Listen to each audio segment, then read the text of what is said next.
Sejumlah siswa Nahdlatul Ulama penghafal Al-Quran bersimpu kepada kedua orang tuanya setelah berhasil melewati ujian Khataman dan Khatmil Quran. Sungkeman ini sebagai upaya untuk mengajarkan anak-anak tentang adab atau sopan santun agar tetap menjadi orang yang tidak sombong dan tetap berbakti kepada kedua orang tuanya. Inilah sungkeman yang dilakukan 8 siswa penghafal Al-Quran dari Taman Pendidikan Al-Quran dan TKM Nahdlatul Ulama 188 Ma'arif Ngaban, Tanggulangin, Sidoarjo.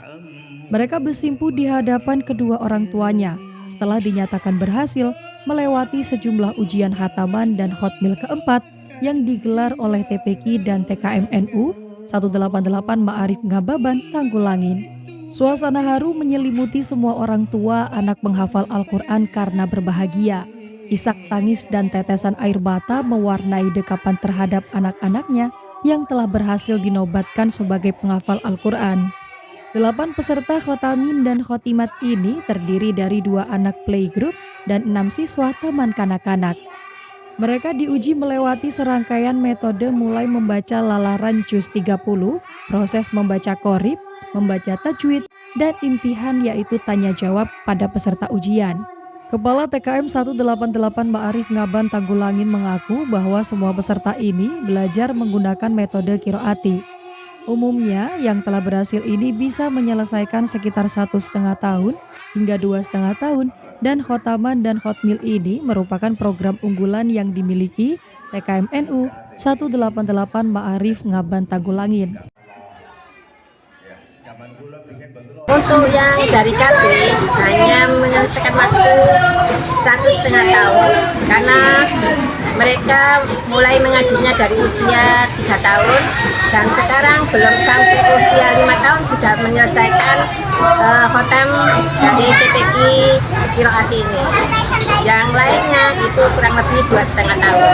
Ya, ini menghafal berapa juz berapa saja? Untuk yang khotaman ini hafal juz 30 dan setelah menyelesaikan khotaman ini kita lanjutkan dengan program pra-PPPT dan dari anak didik kami ada yang sudah menyelesaikan sampai juz 3.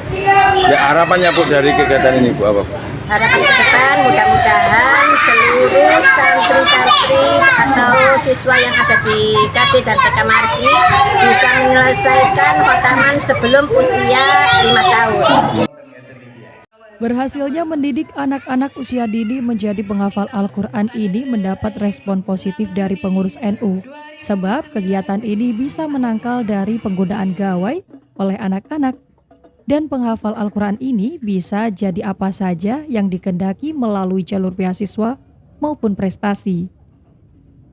Luar biasa, ini yang harus kita teruskan budaya ini. Dan ini adalah salah satu kelebihan daripada TK Ma'arif sama SD Ma'arif. Artinya bisa masuk ke beasiswa ke jenjang manapun atau instansi manapun. Ya. Bab orang anak-anak yang sekarang hafal Quran 10, 20 sampai 30 juz itu ada skala prioritas dari pemerintah. Baik ke perguruan tinggi negeri yang favorit kayak di UNER, di ITS, di UNESA atau di AIN yang fakultas kedokteran atau fakultas terus di kesatuan TNI Polri. Apabila ini hafal Quran itu langsung bisa masuk. Bangga di setiap lembaga pendidikan, terutama lembaga pendidikan NU, itu harus mendahulukan dan mengutamakan Al-Quran. Karena Al-Quran itu sumber ilmu pengetahuan, yang paling penting Al-Quran itu adalah sumber akhlak. Sehingga diharapkan dengan global digitalisasi seperti ini, anak-anak yang ahli Quran mampu menyaring, bisa tidak terpengaruh dengan Dari Sidoarjo, Jawa Timur, Rohit Han melaporkan.